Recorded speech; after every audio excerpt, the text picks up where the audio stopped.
Hello everyone, welcome back to my channel. So बच्चों, आज की वीडियो में हम कक्षा 7वीं की यानी क्लास 7th की सोशल साइंस की असेसमेंट वर्कशीट नंबर 2 करेंगे, जो कि आपकी 31 अगस्त की वर्कशीट है।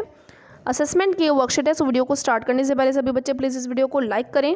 तो चलिए इस वीडियो को स्टार्ट करते हैं। यहाँ पर नीचे आपको एक एक्सट्रैक्ट दिया हुआ है, इसको आपने रीड करना है। उसके बाद नीचे कुछ क्वेश्चन दिए हुए हैं, उनको सॉल्व करना है।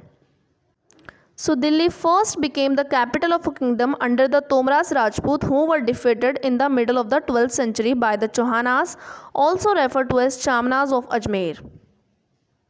यानी कि 12वीं सदी के मध्य में ही तोमरों को जो है अजमेर के चौहानों ने जो है परास्त कर दिया था, यानी उनको हरा दिया था।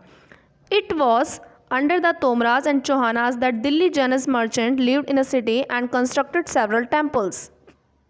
सो यहाँ पर बहुत सारे जैन व्यापारी रहते थे, जिन्होंने क्या किया, बहुत सारे मंदिरों का निर्माण करवाया।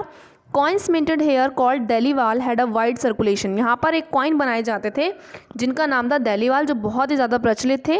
The transformation of Delhi into a capital that control vast areas of subcontinent started with the foundation of the Delhi Sultanate in the beginning of 13th century. यानी कि 13वीं शताब्दी में दिल्ली जो है एक ऐसे राज्य में बदल गई, ठीक है, एक ऐसी राजधानी में बदल गई जो कि एक बहुत बड़े क्षेत्र में फैला हुआ था, ठीक है, 13वीं शताब्दी में। अब इसके कुछ क्वेश्चंस हैं, वो कर लेते हैं। यहाँ पे देखो क्वेश्चन नंबर 1 आपको दिया हुआ है, in which of the following rule did Delhi became an important commercial centre.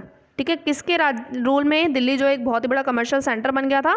तो इसमें आप लिखेंगे चौहान तोमराज, ठीक है, चौहान और तोमरों के टाइम पे। क्वेश्चन नंबर 2 है, who constructed temple in Delhi city. Delhi के सिटी में टेम्पल्स किसने बनवाए थे, जैन ट्रेडर्स ने, यानी जैन व्यापारियों ने बनवाए थे। थर्ड देखो, where was the coin called Dehliwal minted. Dehliwal जो कॉइन्स थे वो कहाँ पर बनाए जाते थे, दिल्ली में बनाए जाते थे। क्वेश्चन नंबर 4 है, by whom were the Tomaras defeated in 12th century. 12th century में तोमराज जो थे वो किससे हारे थे, चौहानों से हारे थे। तो इसमें लिखेंगे चौहान। अब बढ़ते हैं क्वेश्चन नंबर 5 की तरफ। क्वेश्चन नंबर 5 में बोला है, what do you understand by तारीख और त्वारिख। तारीख और तारीख से आप क्या समझते हैं, ये 2 मार्क्स का है क्वेश्चन। इसके आंसर में आप लिखेंगे, आंसर नंबर 5 में आप लिखेंगे तारीख यानी सिंगुलर है और त्वारिख जो है वो आपका प्लूरल है। Are those written in Persian, दोनों पर्सियन भाषा में लिखे हुए हैं। The language of administration during the region of the sultan के रीजन में यही भाषा जो थी वो चलती थी। तो ये आपका तारीख और त्वारिख है, ठीक है। अब क्वेश्चन नंबर 6 देखिए। क्वेश्चन नंबर 6 है, डिफाइंड इकोलॉजी। इकोलॉजी बताना है आपको क्या होती है, ये भी 2 मार्क्स का है।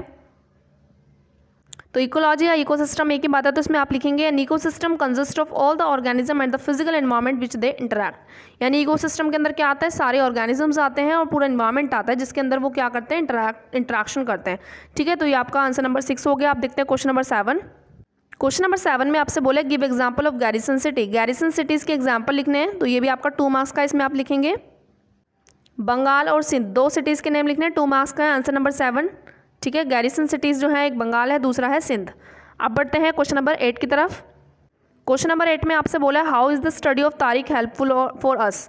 यानी तारीख की स्टडी करना हमारे लिए कैसे हेल्पफुल रहता है। इसमें आप लिखेंगे आंसर नंबर 8 में, फ्रॉम तारीख we get return information about the Delhi सल्तनत because the writer of Tariq used to be a well-educated person like secretaries, administrators, poet and courtiers who used to narrate events and give advice to the rulers regarding administration। यानी कि तारीख से क्या होता है, हमें return information मिलती है दिल्ली सल्तनत के बारे में, क्योंकि वहाँ के जो राइटर होते थे वो तारीख को यूज़ करते थे, साथ ही साथ वो पढ़े लिखे भी होते थे, ठीक है। जैसे कि सेक्रेटरी होते हैं, एडमिनिस्ट्रेटर होते हैं, पॉइट हैं, कॉर्टियर हैं, ये सब क्या होते थे, पढ़े लिखे होते थे। तो यही हमें हेल्प मिलती थी इससे। अब हम बढ़ते हैं क्वेश्चन नंबर 9 की तरफ।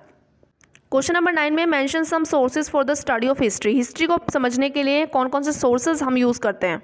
तो क्वेश्चन नंबर 9 के आंसर में आप लिखेंगे रिकॉर्ड्स, कोई भी रिकॉर्ड्स है पुराना, कॉइन्स हैं, बिल्डिंग आर्ट है, तारीख है, ये सब चीज़ें क्या है, can helps to study history. History की स्टडी करने के लिए हम इन सब चीज़ों का यूज़ कर सकते हैं। तो ये आपका आंसर नंबर 9 हो गया है। अब बढ़ते हैं क्वेश्चन नंबर 10 की तरफ। क्वेश्चन नंबर 10 आपका 4 मार्क्स का है, जो कि इस कार्यपत्रक का यानी इस असेसमेंट का आखिरी क्वेश्चन भी है। Write an essay on the changes what happened in Delhi in 12th and 13th century.